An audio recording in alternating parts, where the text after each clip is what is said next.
free-to-play market is overwhelmed with games that are utter trash or are just completely pay to win.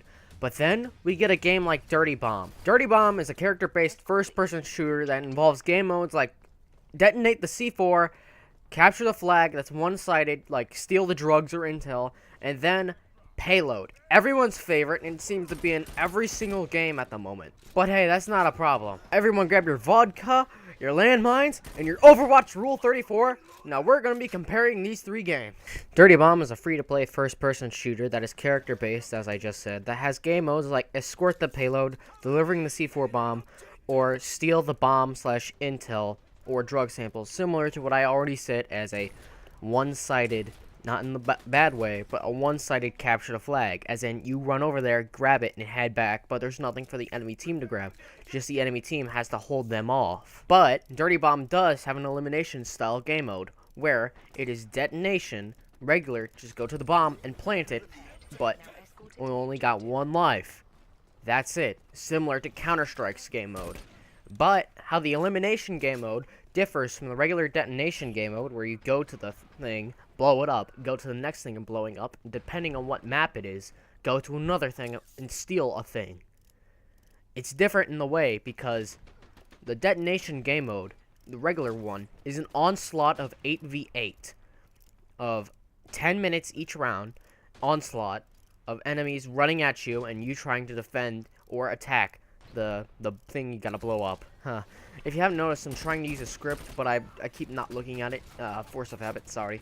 But one major differentiation from Dirty Bomb being different than the other games that are being compared is you alone can help turn the tide of the game. Not in the sense, oh, you crouched in a corner with an op and bulletproof vest, you're so good. But actually in the sense, look, you suppressed fire on the enemy team, then you went around and detonated a door, allowing your enemies to be flanked from a different direction, so you basically win the game at that point because of your actions and your bravery. Sounds pretty cool, right? Well, damn right it is. Now, Overwatch has a lot of characters, yes, and they are all diverse, yes, and their game styles are widely different, yes. But Dirty Bomb has different play styles with each character and has different roles. And let me guess, I can just sense the butt hurt as people rushing to the comment section saying, oh, but that means it's an Overwatch clone. Anything that has characters is an Overwatch clone. And Battleborn's an Overwatch clone, even though it started development around the same time. Overwatch wasn't even announced yet. But one of the main differences between Overwatch, CSGO, and Dirty Bomb is the balance, because there is basically no imbalances with Dirty Bomb. There is no Bastion spam, there is no meta, there is only play styles and how people play in the roles. Yes, there are medics, there is always a need for medics, but the thing is, there's no Orisa spams, there's no Bastions hitting on the corner, there's no need for counters because they're all the same person with the same amount of health, really. Only with the cards you have minor advantages among the other players. And yes, there are cards, but it's different than Counter-Strike's because you can earn them extremely easy. Let's say 500 credits gets you one case, and you get 400 or so a match.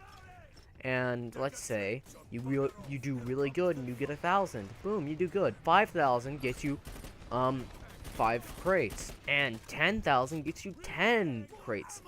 And it's good because I almost got like a dozen Cobalt characters because I'm terrible when it comes to opening cases. I opened about like 30 of them and I only got like a gold, and it's for a character I didn't have, which sucks. Plus, the main difference between Dirty Bomb's community and Overwatch's community is I didn't see like Widowmaker mains. There were no mains really. Everyone is changing characters, but there is a limitation in the character changing. You can only have up to 3 characters per match, so you better choose them wisely. And you do have to save up on credits for whatever character you want to buy, but for 20 bucks you can just get the starter pack, which is easy. You know, if you're gonna pay 40 bucks for Overwatch, you might as well get a free game of Dirty Bomb and pay 20 bucks for the starter pack and get all the characters. Really, the only imbalance is people who have ranked cards, which shows their skill. But luckily, the people who have the ranked cards are not paid to win. You have to play a crap ton in order to get ranked cards by playing the new ranked game mode, which they added. And that shows your skill. That shows that you were good enough to get a ranked card, which is better than anything out there. It's better than a Cobalt, which is basically the equivalent of a CSGO knife rarity. You gotta work for that ranked skin. No, not ranked, skin card. Now let's compare Activision Blizzard to the Dirty Bomb devs. And I don't know what their devs are, the names of. I'm too lazy to look it up now. I'm in the middle of making the video and we're not going to right now. So deal with it, really, I don't care. And it's called Splash Damage, which is strange because it's a game about bombs. Oh, that was intentional, I guess. Now, Splash Damage as a developer is pretty active. It's almost as active as Blizzard, adding in new content when needed, you know. They just added in ranked and private matches, which is amazing because Dirty Bomb is still in its beta. Believe it or not, it's almost a complete game. It's great, and ranked mode is fun. It's a lot of fun, really. They had a Christmas event, which was cool. Their stuff is similar to loot boxes. Really, they're pretty similar in the way they're always wanting to keep up and make improvements to the games. Like, I remember they did this huge update just to make the game run better and upgrade all the graphics, which is amazing, really. They basically revamped the entire game just so it would run better and be better for their community. Now that's a devoted developer that I can trust. And surprisingly, they keep up with dank memes. That's not a joke. They are actually dank memers. Not in the way that, like, oh, this is a meme from 2009 and we're picking it up. No, no, no. They actually... One of the gun charms was a dat boy, and it was around the time it was early off. Like, how? You just get this feeling that someone spent, like, an entire week working on a charm for a gun. Like, a dat boy charm for the gun. Well, it could be worse. It could be worse, trust me. Now, moving on to the balance comparison between Dirty Bomb and Counter-Strike Global Offensive. To say these games are similar is dumb. I was playing this game earlier and someone called this a Counter-Strike clone. Like, what? You played the game! They're fucking different! But for one thing, it's a lot more obvious that the developers care and playtest when they add new things. For starters, instead of adding in gloves and sprays, they fixed the quality of how the game runs and the graphics, like I just said. They focused on priorities and not making money, because focusing on the priorities will in turn make them more money, therefore giving them better reviews, therefore making the game better, so they get better reviews. Sounds great, doesn't it? Also, they playtest before they add things in. God damn, I know a certain something that would be unacceptable in Dirty Bomb.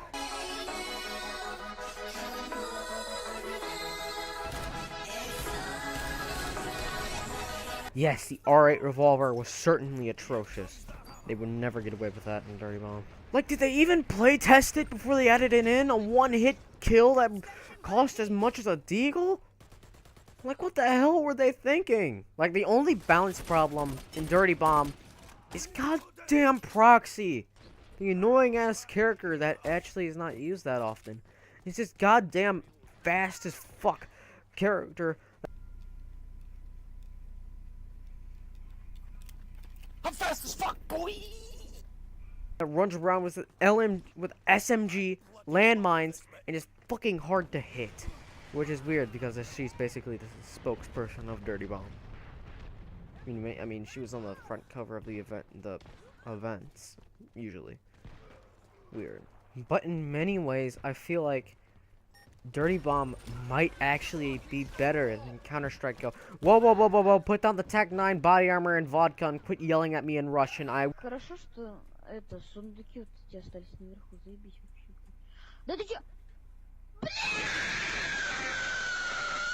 Will want to explain this. Like I just said, the developers actually care, as in they're working on fixing issues, the issues that don't exist because they made it almost perfect in the first place. It's a great game. But do keep in mind, I have not played nearly as much Counter-Strike as Overwatch or CSGO.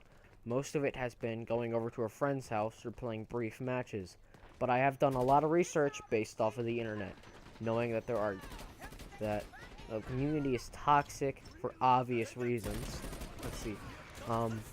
Just the game is utter BS in other situations. There is a hacking epidemic. There are just a lot of other things like that. The developers really just care more about making money than fixing any of the issues present to the game, which is why I think Dirty Bomb is slightly better than Counter-Strike in my opinion. Also, get this. For the Dirty Bomb cases, you don't have to pay twice. As in, you can get credits for the cases, but you don't need keys to open them. It's crazy, right? You know?